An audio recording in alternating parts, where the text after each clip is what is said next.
Shalloners. Today I want to continue talking about ghosting and the boys who do it. Now, last time I told you guys about what to do if a guy ghosts you, and we talked about the pros and cons of calling him out. Basically, there's a lot to be said for moving on with dignity, and dignity equals silence, you know? Because if you don't while out and show your hand about how you really feel, in some ways you can kind of win that breakup because you're just more dignified about it. However, as you recall, I made a very good case for calling out a ghoster because I don't think this kind of behavior is acceptable. And this is the problem. Guys don't know that. They do, but what a ghoster does is they lie to themselves. Ghosting is the coward's tool. Instead of being able to sit you down either personally or just over a text and be like, hey, I'm so sorry, I just kind of don't feel the vibe here, or I'm still in love with my ex, or I don't want a girlfriend before I go away to college, blah, blah, blah, blah. There's literally a million excuses he could hand you that are better than zero excuse. Instead of doing that, he's gonna tell himself, she probably doesn't even care anyway, it's whatever, it's no big deal. Men are incredible at compartmentalizing. They aren't good at much and they aren't good for much. Just kidding. I love boys. Hate that I love them, but they are good at compartmentalizing. That's why you see guys when they get divorced do incredibly awful things to this woman who's the mother of their children, the woman who helped them build their business. And suddenly he's like, you need to give me my last name back. This is a thing that happens. It's ghastly. So that brings me to today's topic. Why do guys ghost and then reappear, haunting you?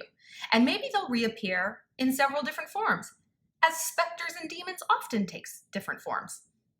They might haunt you by lurking your social media, right? Yeah, they do that. They're watching all your stories. They're liking all your photos. Are they reaching out? No. Ooh. Or they might do the thing where they ghost completely and then they pop back up again like some goddamn groundhog. Hey, stranger, what's up? How you been? Heard this song, thought of you. Why? Why do they do that? And better yet, how do we deal with it? We're going to talk about it. But before we do, I just want to remind you guys that if you have love questions of your own that you want to talk through, find me on the Instant Go app. My username is Shallon, XO, and click chat, and I get back to you guys in less than a day. If it's not available in your country or you can't use it just yet, please leave all love questions as a comment right here on this video. Please, no more DMs. I have thousands. Please, no more DMs on social media, please. If you want me to take a look at your social media profile, I know that's something I've offered to do in the past, see if you are giving out the right vibe. Comment on my Insta. Don't slide into my DMs. I just can't do any more DMs. Make me crazy. Anyway, back to ghosting. All right, so let's talk about first the kind of guy who ghosts, okay? There's two different dudes who are ripe for ghostage, and behavior correlates. So first of all, you have the player. I don't know why this is my go-to body language for a player. Do you guys watch the show Claws? Because it's incredible. But I think of Roller on Claws, right? He is kind of the ultimate player dude, fuckboy. He's just owns it, and I love that about him. He's so hot.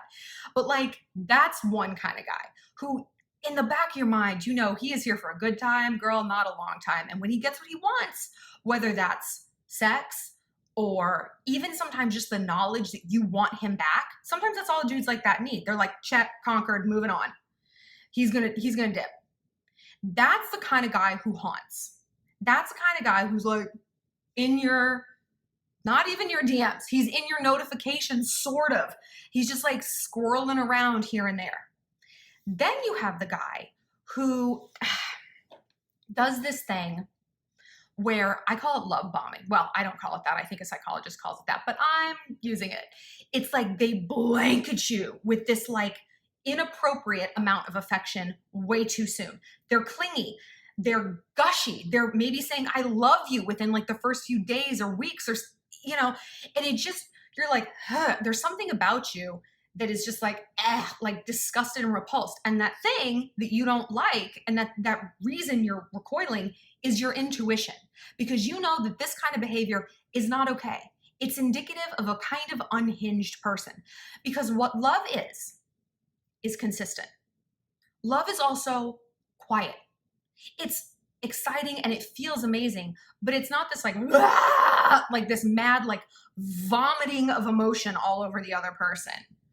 I don't need to be with someone 24 hours a day, like when I'm in love with them. Like, you want to see them a lot, but it's like, okay, just, hey, okay, all right. You just want to take that step back. Those are the kind of guys, usually, who you don't have that same kind of affection for, because it's like they don't give you enough room to like miss them or develop affection for them. Like, we're in some ways hunters too. Like, I need a little bit of chasey chase. You know, I don't want someone who's around me all the time who's just so gushy that it's a lot. So that's usually the kind of guy. And you know, if they feel you pulling back, they just chase more and more. They just get more and more and more clingy. And yet, ironically, those are the guys who very, very often ghost. Why? I mean, I have a few theories, and that's really all they are, is theories, because these kind of people are so bizarre to me from top to bottom. Maybe, you know, in some sense, like, I call this the baby snake metaphor. A baby snake is far more dangerous than an adult snake because they don't know how much venom to release. So when they bite something, they're just like, ah! They just like blow their whole load and they'll kill someone. People like this are baby snakes. They don't understand, for whatever reason, that you have to kind of like, you know, meter things out. There needs to be a progression and, yes, an escalation, but not all at once to your behavior. A lot of these people have borderline personality disorder. They're fucking not okay. And don't even come for me on this Pete Davidson, Ariana Grande thing. That girl is in a world of trouble with that kid. It's not Pete's fault, but honey, she can't fix him, and he should not be in a relationship. He needs to be in therapy. BPD is no joke. It's literally the worst thing you can be, outside of like a sociopath or a psychopath. But that's born. That's like in your neurons. BPD is something your parents made you, you know, or like you were with, affection was withheld. It's weird. This is a tangent. My point is, people who do this kind of behavior, who like love bomb and then ghost, there's something wrong there. But when it's happening to us, we don't focus on that. We focus on the damage to our ego. Because what is more annoying and galling than a guy we don't like rejecting us? Like, are you on drugs? Like, what? How dare you? How dare you? I didn't like you to begin with, and I didn't want you anywhere near my vagina, but you better not ghost on me. And then we get so tied up in this because a heartache heals a lot faster than an ego bruise. If you look at a lot of the things you're holding on to in your life, like, a lot of times it's your ego. It's like, he doesn't like me the way that he used to, and I want to get back there because I like the feeling of being liked like that. It's not necessarily I love him and I miss him for him in my life. Not always, not a lot of the times. So when people like that ghost you, they will come back and be like, hey, stranger. Maybe they've gotten the memo that like their behavior is inappropriate. Maybe they just can't help themselves, going back to the well, going back to their weird addiction, which is you. But also the roller type player guys do the same thing, you know? And honestly, girls, I am so exhausted with trying to figure out why people ghost. It's like trying to figure out why people join ISIS. I don't know. And in a lot of ways, I don't want to know. I don't want to understand the mind of a crazy person. I don't want to understand the mind of a social terrorist, an emotional terrorist, like ghosters are. And I've said that before. And I got a lot of fucking crazy ass adult virgin boys on my page being like, how dare you? It's like, who are you? Go back to World of Warcraft, weirdo. Anyway, I feel like this video is just full of tangents. And you know what? Too bad. Because now we're going to get to the good part. What do you do when guys do this? What do you do when they ghost for, maybe they're a player, maybe they're psychotic, maybe they just got scared, maybe they had another girl on the hook? That's a huge thing. I have a whole video on why guys ghost, by the way, so we can refresh that. And if you want another video on that, another update, more than happy to do it. We can get into this a lot more. Just let me know in the comment section. So what do you do when guys do this? When they haunt you, when they like come back? Again, two schools of thought. Number one, as usual, silence. The smart answer is block them, don't talk to them, don't respond, because if there's one thing I have learned the hard way, it's that if a guy ghosts once, he's going to keep ghosting. He's going to do it again. I strongly doubt that within the 3 months or 3 weeks or even 3 years between when he ghosted you and he's getting in touch, he suddenly matured and developed social skills that he should have had. Probably not. Maybe, and that is your call whether you or not you roll the dice. You're going to have to weigh how upset you were when he ghosted, how frustrated and embarrassed and ashamed and confused and self-blaming you felt against the possibility, slim, that this person has completely remade themselves into a viable boyfriend candidate. Maybe they have. I tend to think people don't really change. And people especially don't change what they don't acknowledge, which brings me to the other side of this argument. People can't change what they don't acknowledge. I say this all the time. And in my original video about ghosting, I made a big case for calling people out because, like I said, ghosting is the coward's refuge. And he's telling himself, it wasn't that serious, who cares, whatever. Maybe on paper it wasn't serious. Maybe you guys weren't engaged. Maybe you weren't official boyfriend, girlfriend. But if you, as a girl, are upset about being ghosted, it's probably because he was doing things and dropping hints and telling you things and leading you down this relationship path, and then suddenly you got walked off a cliff, right? Right. So I believe it's tough. It's tough because yes, of course, the healthy thing is to completely excommunicate this person from your life, but also for the good of society, maybe we need to be like, hey, I really don't appreciate you popping in and out of my life. I don't think that's a kind way to treat someone. And I feel like if you really liked me, you wouldn't be so ambivalent about how often you saw me and talked to me. So no, thank you, goodbye. That would be the good social thing to do, you know, and that would on some level feel satisfying to like call them out and be like, no, I'm not cool with you haunting and lurking and popping in and out when you want a blowjob or you want attention or you want to Snapchat someone. No.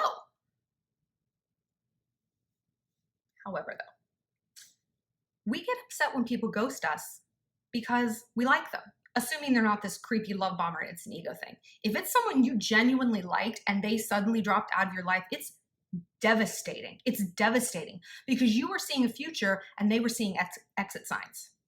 And that's awful. So that makes you very, very susceptible to getting drawn back into this because, as we know, the person who cares the least wins. This is just how life in general goes. When you're negotiating a race, the person who cares the least they're gonna have the upper hand.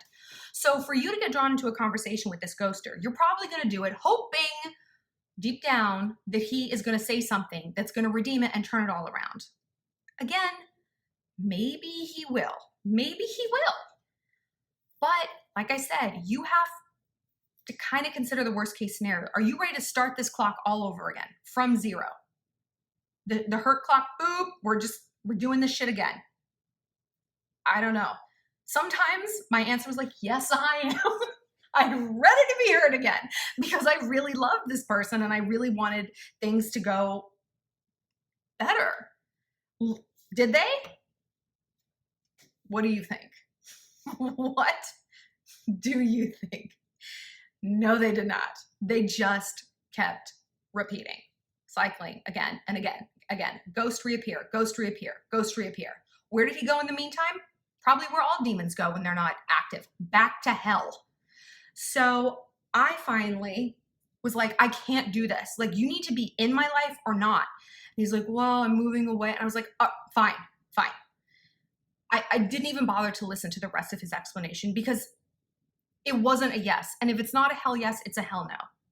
So you're going to have to decide what you want to do with this person. If you think you can handle calling them out and being like, I don't appreciate this. I had real feelings for you, but you dancing in and out of my life tells me that you didn't. And that's just not really what I'm looking for right now. It doesn't have to be spiteful or vindictive or crazy or dramatic. It just has to be simple and true. You can add something like, doing things like this is hurtful and it's confusing. I've moved on from this situation and certainly from you, but I'm just telling you going forward, like, don't do this to girls, because then you're going to get crazy girls who maybe they're not crazy. You know what I mean? However, like I said in the other video, don't do this if you don't feel like you can walk away. Don't do this with hope or agenda that this is going to change anything, because it might for a minute, it might for a little while, because boys, they're cowards a lot of times. They're ghosters are cowards and they panic and they're like, well, we should get together sometime, because they don't want to be the bad guy. A man's, like, I swear 90% of their dating behavior circles around not wanting to be the bad guy. It's like pathetic and bizarre. And because then if they're the bad guy, they might actually have to sit with the consequences of their decisions. Ooh, yuck, that's an icky feeling. Emotions, man. So let's just go around like laying waste to people. Terrorists. So if you can do that and disconnect, block him immediately and go back to your life, do it. You are stronger than I am. Please teach me. I'll find you on the Instant Go app and ask you questions. If you guys want to hear more about ghosting, please leave your topic ideas in the comment section. I'm always super open. And if you have a question, like I said, find me on the Instant Go app, username ShallonXO. And if you have any other questions that you want to address, leave them here in the comment section. Find me on social, ShallonXO. Love you, Shallon.